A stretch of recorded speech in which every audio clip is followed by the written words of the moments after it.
It's always the outtakes. The Always. outtakes are always where the sweetness lies. No, they said in journalism, don't turn your tape recorder off because the best stuff happens at the end.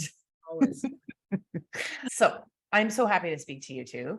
I've been watching Wile. I love your vibe and the way you guys approach things. I love your story. I love that you have 4 co-founders, which I don't know, it's just like very unusual, but very cool. To get started, can we just explain for people sort of the origin of how this company came about? I think when I've read that you talked about your mother's experience and then you had a very early sort of entry to perimenopause. So can you just talk about that a little bit? Yeah, absolutely. And honestly, like the provenance of this company is the fact like all 3 female co-founders were struggling with perimenopause and struggling with kind of being in the thick of it and then seeing how they were received in the culture and also how the culture, that there was zero space for this phase of life that we're entering at the same time as we were feeling like completely potent and ready to step into our power and ready to have the most influence and like truly like fully baked as humans. And that like dissonance really drove all of us to begin thinking about like what needs to be out there to address that. Like personally, yes, my mother went through extremely severe early onset perimenopause in her mid-30s. Like horrible. I mean, even as of yet, like working in this space, I've almost never seen or heard of symptoms and kind of stacked symptoms as deleterious as what she was experiencing. That had huge impact on family life, her mental health, etc. And I just watched her in 7th grade at a young age, like be gaslit and misinformed for 2 years. And her symptoms like steadily get worse. And then within 2 weeks of finding a practitioner that was like, look, this is perimenopause. Like your symptoms are extreme, but they've gotten severely bad because you've been misdiagnosed a variety of different medications. You've been in terms of like just an overarching diagnosis. It's been done extremely callously and incorrectly. And then within 2 weeks of beginning to work with that person, really returning to self. And I was like, that moment turned me into both like a feminist and entrepreneur. I'm like, I see, the world is like just a puzzle of interlocking bias pieces set against like women and minorities. This is horrific. So that has my whole life. That's just been like very, very much like colored my experience and really driven the things I've wanted to bring into the world and build. And I think internally we always say like women in the second half of their lives, period, like are the world's most important resource. Like if we're going to save democracy, save the planet, like understand what actual meaningful, like successful, sustainable forms of like business and leadership are. And in this tragedy that patriarchy is so strong, even stronger than capitalism. Like that's how much we feel like the world and specifically like America hates women, is that there's so much money and opportunity on the table for this as a consumer segment, but it's just been left by how much like culture hates an aging woman. Yes, where does the patriarchy end and the ageism begin? That's exactly. A very complex brew. And I think for me, I'll just add on to everything Gwen said, which is 100%. But for me, I had worked in beauty and wellness and advertising for years. And even when I'm 23, you're like, how come the briefs always end at age 35? Where are the women over 35? So I was cognizant of that even when I was in my 20s. And as you approach, it's like, wait a second, this doesn't make any sense, because all the women I know in that age range are stylish, smart, cool, driven, successful, and they spend a lot of money, yet they don't get the respect in the culture, in the brands and the retailers, even though a lot of those brands are relying on us to move the needle and drive the revenue. So I think there was also sort of the feminist existential philosophical, like, this doesn't make sense, that we were all aware of. And then as you start to get into the age and see it happening to friends, it's like, well, you know what? As is often the case with women, if we want to change it, we're going to have to do it ourselves. So let's do it because we think we can do it in a way that's going to be different and meaningful. And like, let's just do this. So here we are. So within the brand, because you've worked for some huge brands like Target and Revlon and L'Oreal, within those brands, they know where their money is coming from, but they don't want to talk about the demographic. It's a little bit off, but it's like something I've always been curious about.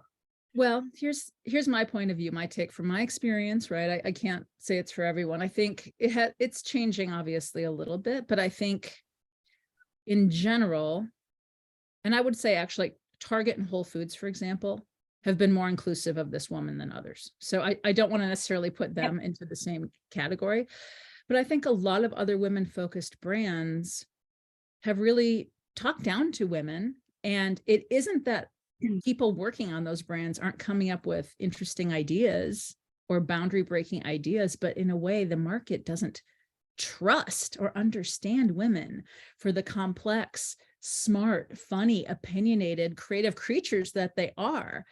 So a lot of those ideas wouldn't make it past the approval stage because there is a limited imagination, a fear of risk, follow the blueprint, do what's been done. I can't even totally understand it myself, Anne-Marie. I think a lot of it is risk. People are afraid to do something different. I mean, look at Hollywood right now. How many cinematic universes are we like in right now? So I think in a strange way, that perpetuates the copy paste, right? It just is more of the same and more of the same and more of the same. And I think for us, everybody at our table is always like, well, you know what? This has always been a gap. Let's talk to women the way women talk to each other. Let's have that vibe of when women get together, how do they really talk? They're funny, they're smart, they have strong opinions. They aren't this sort of like 85% less lines and wrinkles, ha ha ha, be young forever. Like, I just don't know women who think like that. And I have to say too, like from a corporate perspective, like one of the things that jump-started our company was being incubated by one of the world's largest kind of multinational health companies, right? And we were incubated by them specifically because they understand our demographic is, they call it their future core customer. They understand she's spending all the money and all kind of future profitability relies on figuring out how to create products for her. That there's so many internal hurdles that they needed to bring in external innovators to create brands that then they could prove on the marketplace, so they wouldn't have to like do all the internal fighting to like bring it to market, like engage this customer, and then they could ultimately like acquire. So that's what a lot of like big companies are doing. There's so much resistance that they're actually trying to seed the marketplace with innovations that can do the work, proving that this woman does exist, does need things, is a sophisticated customer that they then can be acquired. So it's a weird catch-22. It takes confidence to step out of the mold, quite honestly. I mean, just look at social media. So much is like taking on the trend, copying the trend, doing what others are doing. Yeah. So I think often with what we're doing, we are sort of treading into new waters, but that's the fun part. And from a media perspective, I mean, I started like, I've been doing this for about 5 years, but I only launched 3 years ago. So when I started really looking, I would see interviews. Like I remember an interview with Naomi Watts where she mentioned hormones and women's health. And I was screaming because I was to the writer, like, follow up, like she wants to talk about perimenopause. And I was seeing nothing, like all of these covers of these women in their 40s and 50s talking about their health regimes, but no one talking about perimenopause. I mean, I think big brands understand that there's like stigma and fear. And if they like capture a certain customer, they don't want to be seen, as pandering to or catering to another. They want to identify with what they see as like the valuable customer, which is hilarious. We always joke, like a Gen Z customer wants a $10 product that does 8 things. Like a Gen X customer will pay like $60 for like a highly effective, like, product that does one thing great. So I'm like, why are they spending all this money on that customer versus trying to capture us? But yeah, I just think that there's this stigma and fear. Yeah. And to be honest, in the past, there have been magazines and skincare companies. People have tried to address older women since my career started. I remember like More magazine. Let's go back into the annals of time. Yes, I remember More magazine. And it never really took off because I think what we need and what we're hoping to be a part of with honestly all of our competitors is it's going to take this generation and many following it to change those cultural narratives, which are at the core of the problem, right? Yeah. Until like being a woman over 40 or over 50 is not verboten and one of the most horrible, shameful things in the world, right? It's going to take a bit of critical mass to challenge that, as we've seen in younger generations with body positivity, with period brands, with pick your movement. Yeah. Younger generations have kind of taken the charge. It's now time for our generation and all the brands in our space and much more to say, yeah, no, sorry, we're not buying into that, and forge our own path. It's also not like a new toothpaste, right? There's an inherent burden on the brand to educate the customer. So many women don't even know what perimenopause is. They're not been educated about their bodies, and talking about hormones has been so stigmatized. So it's just like, yeah, it sits at the intersection of so many kind of trying hurdles to overcome, that I think there's a lot of like big corporations that don't want to put the work in. How is it going getting that woman who's in the 30s to not be scared and not like shy away from it and find out about you? Because that's work I imagine you're doing, is trying to get at that person. How's that going? Part of our product strategy is about haloing down to kind of like older millennials. Like, yes, we have our core kind of supplements that really should be taken by women that are like pre, peri, or post menopause. But we also have a lot of tinctures and kind of drink powders that are wildly effective and nourishing for any woman. And those actually have become popular amongst diverse demographics. And so I think that has allowed us to open up the conversation in terms of converting them to customers, and also just converting them to like evangelists of being empowered consumers. Yeah, and working with our bodies. And I know, Anne Marie, this is something you've discussed in the past. Like, when you're trying to bring awareness to something that has been hushed, made invisible, and hidden behind closed doors, right? It can also go very negative. Like, I think it's important for us, and we try not to do this. Like, I don't want to just scream from the rooftops how terrible it all is and how bad it's all going to be, because, by the way, it doesn't have to be. And there's no guarantee it will be. So I think for us, it's like, how do you have these more engaging conversations that aren't just, your vagina is going to dry up. It's so heavy. And as a culture and as a marketing culture, we're so good at making being a woman a lot of work and a lot of pain and a lot of misery. And we want to be the opposite of that. We want to say, you know what? It even says it on our boxes, change is inevitable, make it intentional, right? Yeah. I think what we're trying to do is be aware that there is a curve to all of this. It is as emotional or more than physical. What we hear from our customers and our would-be customers is those are the inputs that are really bothering her, that are top of mind. Like, if your period is difficult, while your period is happening, it's a pain. You don't think of it 2 days later. It comes and goes. But stress, but thinking about the cultural burden of aging, thinking about your relationship, thinking about the anxiety you can't control, or the like strange depression, or constant. Yeah. the sleeplessness like that makes you like reactive and vulnerable. Those are the spaces that we are trying to focus on. You're like, how does she feel? And having those bigger conversations instead of just sort of terrifying you with all the terrible bad things that could possibly happen, but probably may not. And reminding her too that this can and should be the peak life phase of her life. Like, look, with a little support, and education, this is it. Like, this is your time to truly step into your power, to thrive, to feel whole, to be able to like let go, unshackle yourself from all these like false narratives that we've been imbued with, and step out and live your life fully. So I think it's also, again, like you were saying, like, stop with the fear mongering, be super radically honest about what she's actually experiencing, what she actually needs, which is, again, both emotional, hormonal, but putting primacy upon the emotional reality that we're experiencing. And then also like creating a new liberating narrative that is true physiologically and also in terms of how culture should express itself. Yeah, I am just so death against this, because it's like, I didn't know about perimenopause till 47. I'm so embarrassed because I'm a health journalist. But I think there's a lot of denial involved in it, like I do think people aren't taking enough responsibility for like just not wanting to know. And everything got easier once I realized I was in it, but I do not want to scare people at all because it's not a horrible time. And when you talk about like deconstructing, like it's daily now that I'm like, why do I think that?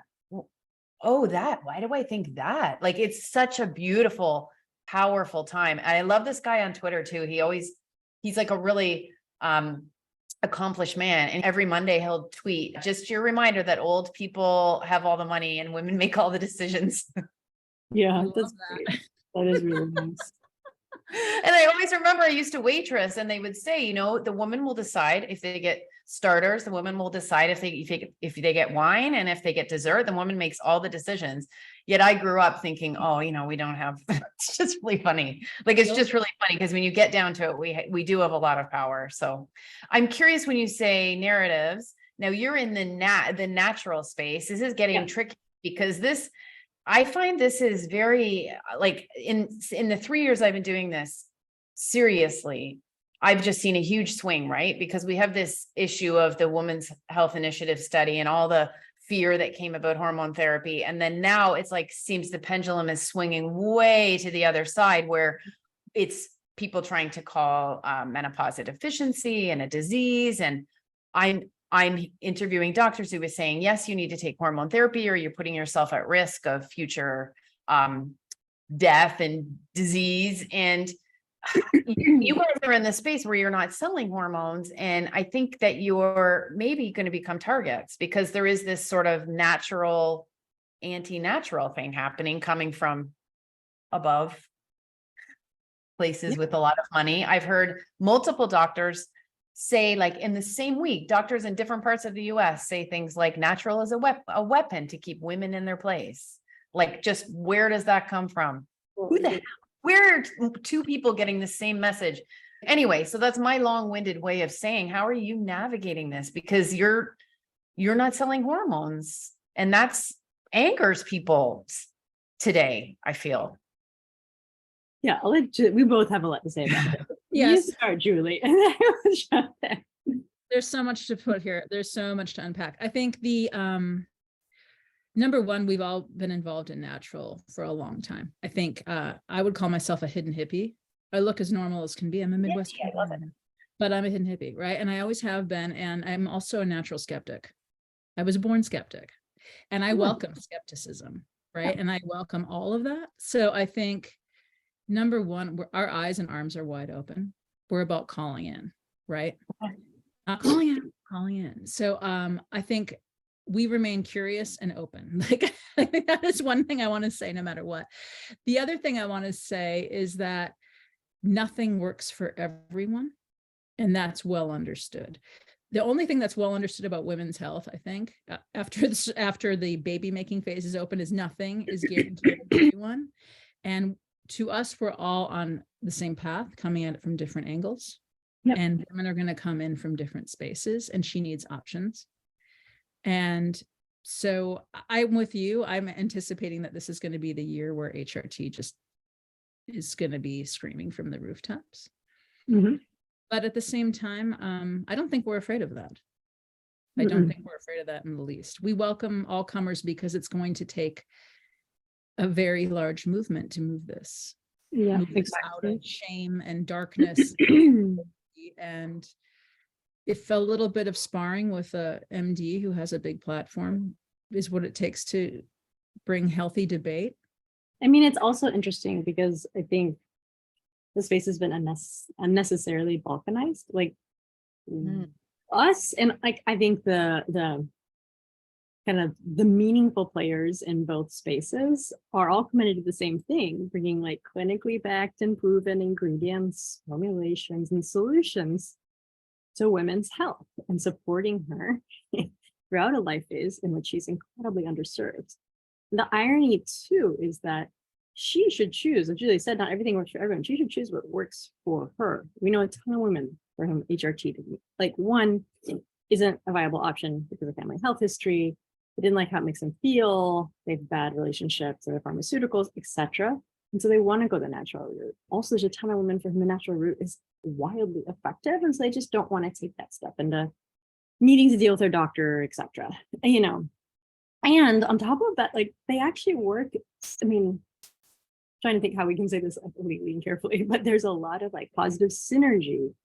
Our products, if you are taking HRT, there's a lot of synergy between the types of herbs that are in our products. So it's not an either or. Like you can feel even better by approaching it both. I mean, I would say you would feel like for some women, the best solution is doing both. For some women, the best solution is doing natural. For some women, the best solution is doing HRT.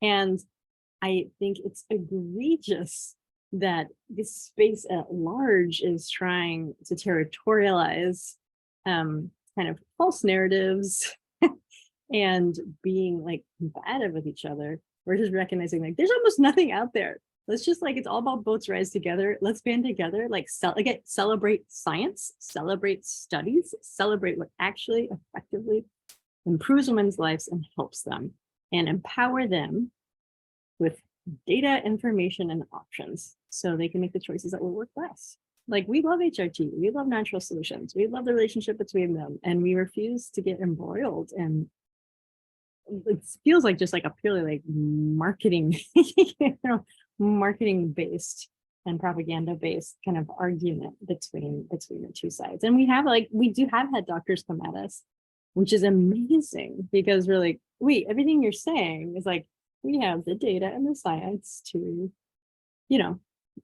engage you in dialogue and kind of prove what you're saying wrong. Let's have a conversation. Let's help educate the public, but that's just not kind of the vibe that we come out of it. So social media is not, known for moderation. I'm always amazed at how angry people get when you take the moderate view. It's like, what do you, I'm just in the middle here pointing out, like, have you looked on I'll say like, just have you looked at my Instagram profile, what it says from HRT to, like it's the whole gamut. No one has to choose. Now on social media, the one time that I saw, because Judy Greer's the beloved actress who's one of your co-founders, cute as a button, and she made this video saying that, correct me if I'm wrong, the pill isn't made for perimenopause. Mm-hmm. That one, I think you had some doctors who were, and it was like, as a journalist, it's like, that is the truth. That is like, couldn't be more true. It's like the pill was not made for perimenopause. What are you talking about? What is anyone even like? How do you even answer when people are duetting something like that? That's just facts. We handled that. I'm pretty happy with the way we handled that, to be honest with you. Because Julie moderates all. I just want to point out, like Julie moderates all this conversation and really brings up the ethos of engagement and collaboration, and it's incredible. It's incredible to read through it. Yeah, I was reading. Sorry, go Julie. I just want to celebrate you. I was very happy with the way that we handled that because it was an example for me of this calling in versus calling out and getting defensive. So it very much, as you noted, Anne-Marie, it was like, hey, wait a minute. This is simply a statement of fact. It was not created for perimenopause. And if it's working for you, great. But let's just look at the options. And I think at that time it was framed as though we were demonizing was the word. And it's like, we're absolutely demonizing nothing. Like all we're saying is question, because what we hear from a lot of women is they go to their doctor and they're exhibiting some of these issues and they want help. And the answer is one of two things: go back on the pill or go on an antidepressant. Those are the de facto first lines of defense. And what if you don't want to? What if you've gone on those before and they didn't feel good to you? What if they didn't work? What if for other reasons you don't want to do that? So that was really the genesis of that video. Mm-hmm. And I think because so many women get that as an answer. In fact, that New York Times article that was sort of a big deal a couple of months ago, and the woman had gone through so many journeys, that was her final resting place, was the pill, I believe. That was so strange. Everyone was so happy about that article.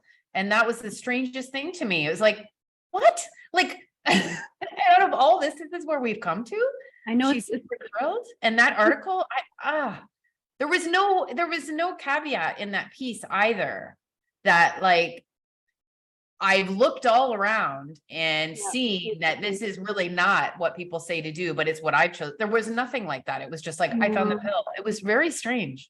Well, to me, my read was sort of, she had tried so many different avenues, had hit so many brick walls, had so many things not work, that eventually you get exhausted. And that's what we don't want women to have to go through it. Because honestly, even if you have the monetary resources or good enough insurance in this country, it takes a lot of time to find, get to, and see 3 or 4 or 5 different practitioners to get a satisfactory response. And most of the women I know, no matter where they're at financially, don't have the luxury of that kind of time. Yeah. I mean, and again, I'm sure like all of your listeners know this data point, but over 80% of medical school curriculums do not include menopause. And if they do, it's an elective. So it's not even like guaranteed that very many students. And like, there's a neuroscientist I really respect out of UC Santa Barbara, in her line is that like women's bodies are not electives. But we're saying, again, there are barely any doctors out there that are able to support women from a pharmaceutical perspective. So why demonize a solution that has been proven to work, that's available to her where she's already at with her limited time and resources, trying to care for her family or just, run after work before she goes home, etc. Like, why is that a problem that should be celebrated? And we also always talk about us as a gateway. Like, I don't know why doctors aren't excited that like we're on shelves, we're on the front lines, on shelves at drug, at grocery, educating women on their behalf, about what's going on in their bodies, and opening up the dialogue with hopes that like, look, try this. It works for a lot of women. And if not, now you aren't so scared about the reality of that your body's going through this phase. So you're way more likely to bring it up when you do go to see your doctor and advocate on, and they're more likely to advocate on behalf. When you start from scratch and you're building a product line, how does that come about? How do you sample and how do you arrive at ingredients later on? Like what went into that? I mean, we have a really special process. We work with kind of Dr. Jillian Simsbury, who's, I would say, like the preeminent naturopathic physician in North America as it relates to women and hormones. She has decades and decades of clinical experience working one-on-one kind of with women that are going through this life phase specifically, as well as being an ethnobotanist, writing the textbooks and kind of curriculum and education, teaching naturopaths about kind of this life phase. So it's just like the remarkable depth of kind of anecdotal whole women kind of knowledge that she brings to the table. We then couple with kind of the knowledge of our head of product, who is one of the chief research scientists for one of the most respected and science-backed supplement brands out there. So they work together to bring both kind of the best of traditional kind of medicine, naturopathic kind of knowledge, and the best emerging science and clinical data around botanical extractions and kind of research, and create these incredible formulations that are just, wildly effective, period. And the one thing I want to build on that I think a lot of people don't know, and I do know from my years of working in all of these consumer brands that are high priced and, across categories, most product on the shelf is made by the same factories.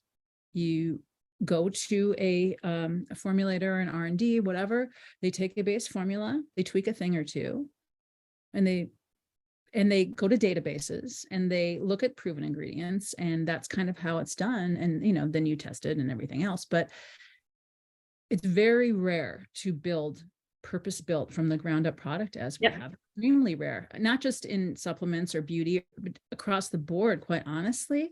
And I'm really proud of that. And the third-party testing and the other rigor that we go through to make sure that these supplements have in them what we say, that they're clean, that they're proven, which unfortunately not every company goes through that rigor. We do. Mm-hmm.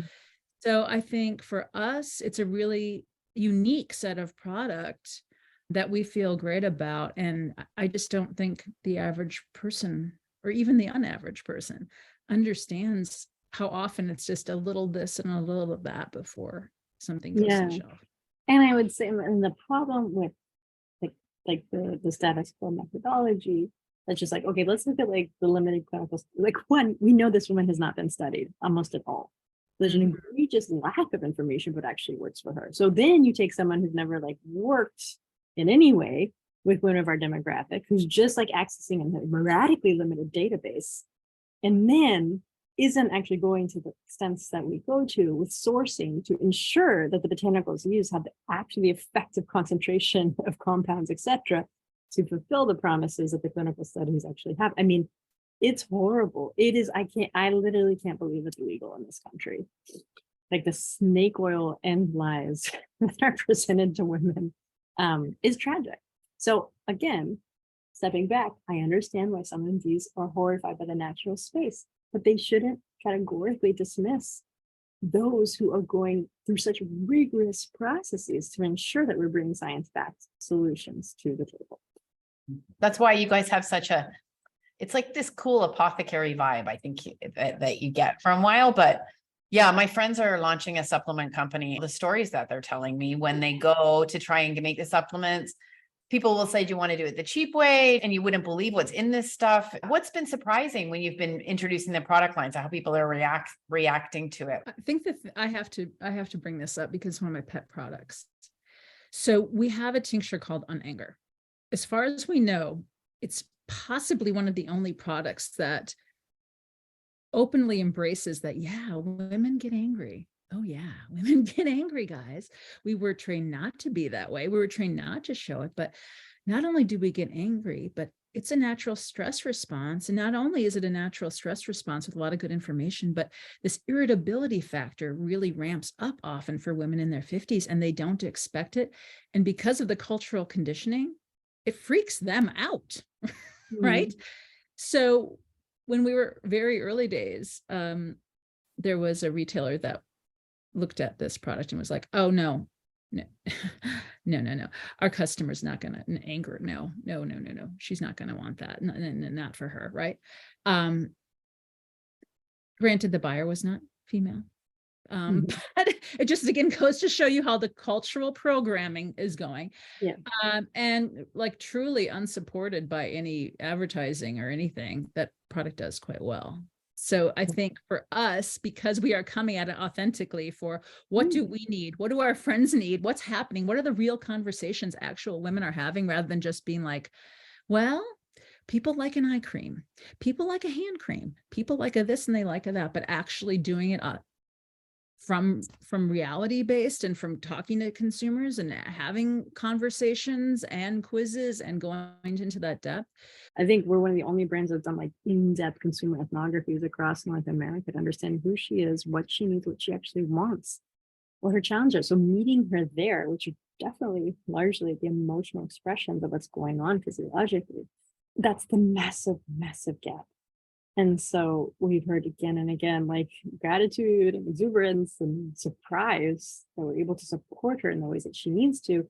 And also not just support her, but by putting those products on shelf, help her realize that it's normal. It's not just her. That's the number one thing that women ask, like, is this normal? Is this normal? Is this normal? Like women are trained to think that they're insane during this life phase, that it's their fault they're feeling anxious or angry or overcome with worried or stress eating like crazy or whatever it is. And it's absolutely normal. And so there's also that just like sense of like relief. Not only are you getting effective support, but also just getting this like full body relief, and almost like you're allowed to like step into recovery again from these false narratives and kind of the patriarchal system has made you feel like, makes you feel like crap. But then when you feel like crap, makes you just feel like crazy.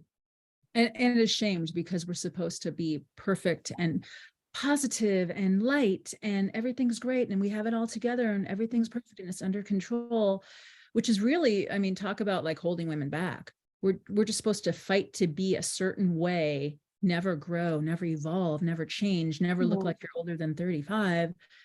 Why? You know, even like our burnout relief, like just it's an acknowledgement, like, yeah, there's a lot going on. You have a lot on you in this culture. It's not okay. But meanwhile, you're going to have to deal with it. And by no means do we think a tincture is going to solve the systemic issues of this world. But hey, you know what? If it starts a few conversations and helps you feel good and helps you feel resilient in the face of all this crap. Yeah, because my dog's going to have to go to the vet no matter what. And my kid's going to have to need my help no matter what. And the emails are going to come in no matter what. So while we keep on keeping on, hopefully we can start to have some of these conversations with each other, more forgiveness for each other, less judgment of ourselves, less judgment of each other. Well, you've really struck the tone. Like, it really resonates with me. So I think you've got that woman right. And you're not missing a lot of people are missing the spiritual component of this without making it sound too woo-woo. Like, this is a huge transition and an important transition. Can you talk to me a little bit about that? How that exhibited in the woman that you sort of profiled and how you support that? Oh, yes, we can. How much time do you have, Anne-Marie? I know. A women's circle that goes on for hours. Exactly. It's a radically important part of our company because it truly is. This is a rite of passage. And we always say, and if women aren't given kind of the grace and the opportunity to treat it as such, and they're just stuck, they're not able to move through it and emerge into like literally what across the board, regardless of race, demographic, like socioeconomic status, etc., has been expressed to us as a sense of freedom and liberation that comes after this journey, right? And so it's like, wings, you're holding women back in so many different ways, also spiritually. They're not invited to participate, to embrace the challenge, embrace the light in the dark, and like navigate the difficulty with an eye towards this. You're earning, like this is worthwhile work. This is worthwhile work, and it's hard, but it's valuable, it's meaningful, and it's going to help usher you into like literally this beautiful, beautiful life phase.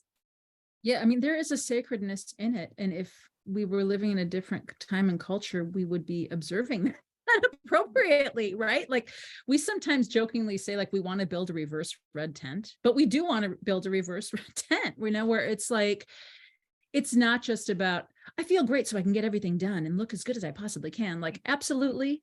Sure. I want that for everybody. I want them to live and be and feel and look the way that they feel most comfortable in their own skin and heads.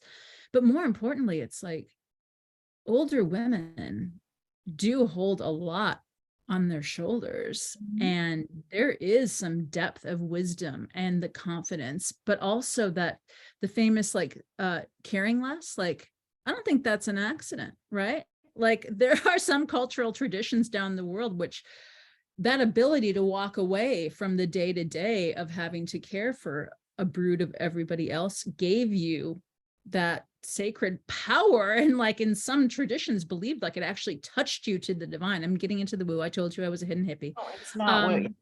But you need a mental and emotional space to tap into yourself. And if all we do is spend our lives fighting change, we're never going to get to that level of possibility and joy and love. And I don't know about you, but I love women of this age range. And I talk to women who are even older, and they're in a great place within themselves, but nobody tells us that. No one says, who's really happy? Women who are like 60. They're actually pretty much loving their lives, guys.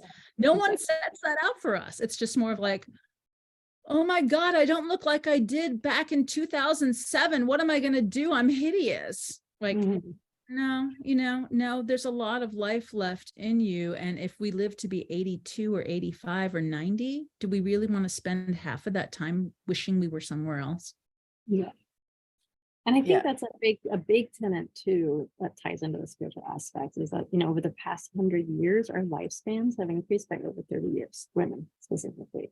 But we still really talk about like a woman's spiritual and medical and like health, like life arc as like, you're a maiden, then you're a mother, and then suddenly you're a crone. But there's like this whole third quartile that has never been spoken about. We haven't created culture or dialogue. I mean, it was, we created culture or dialogue or ritual or identity kind of around. And so we also have taken it upon ourselves. Like, it's so vitally important that we step into that space and we hold that space, and that we help create collaboratively with women. What is this culture? What is this identity?